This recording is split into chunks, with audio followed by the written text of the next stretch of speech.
Hello everyone, welcome back to my channel TR learners. ఈరోజు మనం ఈ వీడియోలో తెలంగాణ ఓపెన్ స్కూల్ సొసైటీలో open 10th and open inter చదివే వాళ్ళకి ఆల్రెడీ సప్లిమెంటరీ ఎగ్జామ్స్ అండ్ లేదా ఇంప్రూవ్మెంట్స్ వాటికి ఎగ్జామ్ ఫీ పే చేయడానికి అయితే డేట్స్ వచ్చేసాయి కదా. అయితే ఏ రోజు ఏ ఎగ్జామ్స్ ఉంటాయనేది ఈ వీడియోలో చూద్దాం. ఇది ఎందుకంటే ఒకవేళ ఇక్కడ మళ్ళీ ఎక్స్ప్లెయిన్ చేస్తాను. ఫస్ట్ అయితే ఏ సబ్జెక్ట్స్ ఉన్నాయనేది ఒకసారి చూద్దాం. డే 1 రోజు అంటే ఫస్ట్ ఎగ్జామ్స్ ఏముంటాయంటే ఫస్ట్ డే రోజు తెలుగు, కన్నడ, తమిళ్, మరాఠీ అండ్ సైకాలజీ ఎవరికి ఉంటుందంటే ఓపెన్ 10th వాళ్ళకు ఉంటుంది. అలాగే ఓపెన్ ఇంటర్ వాళ్ళకి ఫస్ట్ డే ఎగ్జామ్ రోజు తెలుగు, ఉర్దూ, హిందీ ఉంటుంది. ఓకేనా. ఇంకా ఆఫ్టర్నూన్ సెషన్లో ఏమో అరబిక్ ఉంటుందన్నమాట. అట్లాగే నెక్స్ట్ డే 2 సెకండ్ ఎగ్జామ్ రోజేమో ఇంగ్లీష్ ఉంటుంది ఎస్ఎస్సి వాళ్ళకైతే. ఇంటర్ వాళ్ళకేమో ఇంగ్లీష్ ఉంటుంది. ఇంటర్ వాళ్ళకు కూడా ఇంగ్లీష్ అని అనమాట. ఆఫ్టర్నూన్ సెషన్లో ఏమో Indian culture and heritage 10th వాళ్ళకి, సోషియాలజీ ఏమో ఇంటర్ వాళ్ళకి. థర్డ్ డే ఫర్ ఎగ్జామ్ రోజు 10th వాళ్ళకేమో మ్యాథమెటిక్స్ ఉంది. ఆఫ్టర్నూన్ ఏమో బిజినెస్ స్టడీస్ ఉంది. ఇంటర్ వాళ్ళకేమో పొలిటికల్ సైన్స్, కెమిస్ట్రీ, పెయింటింగ్ ఉన్నాయన్నమాట. డే ఫోర్త్ డే ఎగ్జామ్ రోజు 10th వాళ్ళకి సైన్స్ అండ్ టెక్నాలజీ అండ్ అలాగే హిందీ ఎగ్జామ్స్ ఉన్నాయి. ఇంటర్ వాళ్ళకి commerce, business studies and physics, psychology exams ఉన్నాయి. ఫిఫ్త్ డే ఆఫ్ ఎగ్జామ్ రోజు 10th వాళ్ళకి సోషల్ స్టడీస్, ఉర్దూ ఎగ్జామ్స్ ఉన్నాయి. ఇంటర్ వాళ్ళకి హిస్టరీ, మ్యాథమెటిక్స్, జాగ్రఫీ ఎగ్జామ్స్ ఉన్నాయి అన్నమాట. అట్లాగే డే 6 10th వాళ్ళకి ఎకనామిక్స్, హోమ్ సైన్స్ ఉన్నాయి. ఇంటర్ వాళ్ళకి economics, mass communication, biology, accountancy, home science ఉన్నాయి.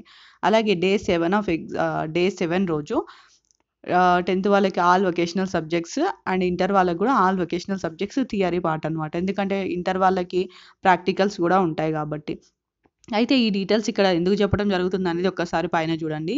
తాత్కాలిక సబ్జెక్ట్ కాంబినేషన్లు అభ్యాసకులు పరీక్ష రుసుము చెల్లించే ముందు ప్రతిరోజు షెడ్యూల్ చేయబడిన సబ్జెక్ట్ కాంబినేషన్లను పరిశీలించుకోవాలి.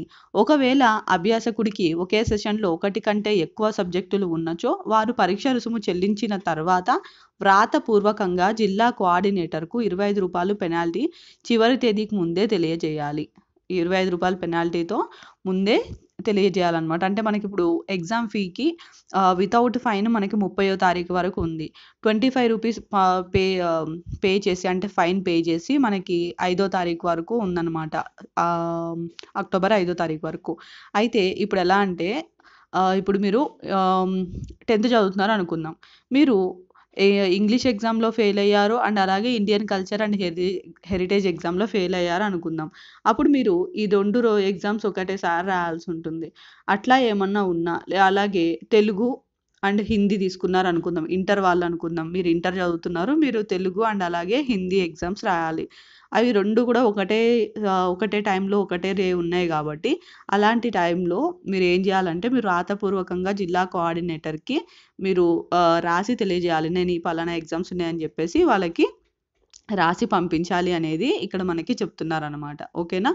అంటే ఒకటే రోజు మీరు 2 ఎగ్జామ్స్ రాయాల్సిన అవసరం పడితే మీరు చేయాల్సింది ఏంటంటే మీరు ఎగ్జామ్ ఫీ ఏదైతే ఫైన్ ఫీ రూ. 25తో మనం ఫైన్ పే చేసి ఎగ్జామ్ ఫీ పే చేయబోతున్నామో ఆ డేట్కి ముందే తెలియజేయాలి అని ఉంది.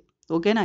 రూ. 50 ఫైన్ పే చేసి కూడా మనం 9వ తారీఖు వరకు మనకి రిజిస్ట్రేషన్ చేసుకునే అవకాశం ఉంది. కానీ అంతవరకు కాకుండా ఈ లోపే అంటే రూ. 25 పెనాల్టీ అంటే 5వ తారీఖు లోపే తెలియజేయాలి అనేది ఇక్కడ వాళ్ళు ఇచ్చిన ఇన్ఫర్మేషన్.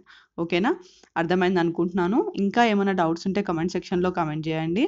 ఓకేనా. ఎవరైనా సరే ఇప్పుడు ఇక్కడ ఎకనామిక్స్, మాస్ కమ్యూనికేషన్ ఉంది. 2 ఎగ్జామ్స్ ఒకటేసారి రాయాల్సి వచ్చింది అనుకోండి. అప్పుడు ఏం చేస్తారు? అప్పుడు చేయాల్సింది ఏంటనేది ఇక్కడ ఉందన్నమాట. ఓకేనా. బయాలజీ, హోమ్ సైన్స్ తీసుకున్నా అట్లా ఇవన్నీ సబ్జెక్ట్ కాంబినేషన్స్ అనమాట. ఆ సబ్జెక్ట్ కాంబినేషన్స్ ఆ విధంగా ఉన్నప్పుడు మీరు ముందే వాళ్ళకి తెలియజేయాలని ఉంది. ఇంకా ఏమైనా డౌట్స్ ఉంటే కమెంట్ సెక్షన్లో కమెంట్ చేయండి. వీడియో నచ్చితే లైక్ చేయండి, షేర్ చేయండి అండ్ సబ్స్క్రైబ్ చేసుకోవడం మాత్రం మర్చిపోవద్దు. Thank you for watching.